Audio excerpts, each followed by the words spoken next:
ইংরেজি বছরের প্রথম দিন প্রতি বছরই বই উৎসব হয়। রঙিন ব্যানারে উচ্ছ্বাসিত শিক্ষার্থীরা থাকে উৎসবের আমেজে। তবে এবারের চিত্র একেবারেই ভিন্ন। রাষ্ট্রীয় শোকের আবহে কোনো উৎসব ছাড়াই শিক্ষার্থীদের হাতে তুলে দেওয়া হয় নতুন পাঠ্য বই। এই কারণে ছিল না চেনা সেই উৎসবের আমেজ। বিস্তারিত আফরাজ জেমিনের রিপোর্টে। প্রাক প্রাথমিক থেকে নবম শ্রেণী পর্যন্ত শিক্ষার্থীদের মাঝে পাঠ্য বই বিতরণ করা হয়। কোনো আনুষ্ঠানিকতা ছাড়াই সাদামাটাভাবে নিজ নিজ বিদ্যালয় থেকে বই নিচ্ছে শিক্ষার্থীরা। বছরের প্রথম দিনে নতুন বই হাতে পাওয়ার আনন্দে উচ্ছ্বাসিত শিক্ষার্থীরা। অনেক ভালো লাগছে, আমার অনেক খুশি লাগছে যে আমরা নতুন বই পেয়েছি, আমরা নতুন ক্লাসে উঠেছি। খুব ভালো লাগছে আজকে নতুন বই পাইছি। আজকে বই পেয়েছি, আজকে থেকে পড়ালেখা শুরু করেছি।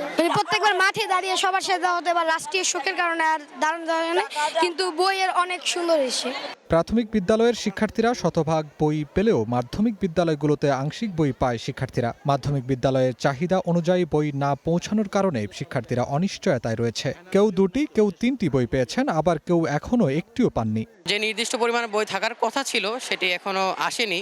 প্রাথমিক ও গণশিক্ষা মন্ত্রণালয় এবং শিক্ষা মন্ত্রণালয় সূত্র জানায়, আগেই এবছর বই উৎসব না করার সিদ্ধান্ত নেওয়া হয়েছিল। এর মধ্যেই সাবেক প্রধানমন্ত্রী বেগম খালেদা জিয়ার মৃত্যুতে অন্তর্বর্তী সরকার 3 দিনের রাষ্ট্রীয় শোক ঘোষণা করায় সব ধরনের অনুষ্ঠান পরিহারের নির্দেশনা দেওয়া হয়। শিক্ষা প্রতিষ্ঠানের প্রধানরা বলেন, রাষ্ট্রীয় শোকের মাঝেও শিক্ষার্থীদের মধ্যে বই বিতরণ করা হয়েছে, কারণ বছরের শুরুতেই যাতে শিক্ষার্থীরা পড়ালেখা শুরু করতে পারে এবং পাঠদান কার্যক্রম শুরু করা যায়।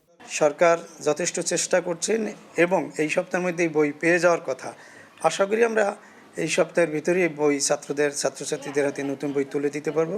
প্রথম থেকে 6 ফুল বই পাওয়া গেছে, আর নবম শ্রেণীর আংশিক। বাকি বই আমরা আশা করছি রোববারের মধ্যে চলে আসবে। রাষ্ট্রীয় শোক থাকলেও শিক্ষা কার্যক্রম চালু রাখার নির্দেশনা দিয়েছে সরকার।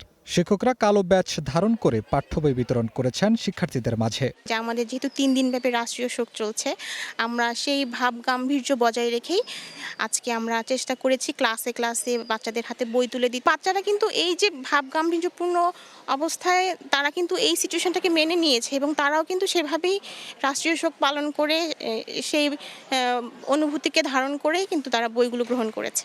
বছরের শুরুতেই শিক্ষার্থীরা বই হাতে পাওয়ায় অভিভাবকেরাও উচ্ছ্বাস প্রকাশ করেন। বাচ্চারা বই পেয়েছে নতুন বছর, সেই উৎসবে আমরা আসলে সবাই খুশি। প্রথম দিন বই পাওয়ার এটা তো আমাদের বাচ্চাদের জন্য সৌভাগ্য। আমাদের সময় তো আমরা প্রথম দিন বই পাইতাম না। আমাদের বাচ্চাদের ওরা প্রথম দিনে বইটা পাবে, বইটা পাওয়াটাই ওদের একটা আনন্দের ব্যাপার।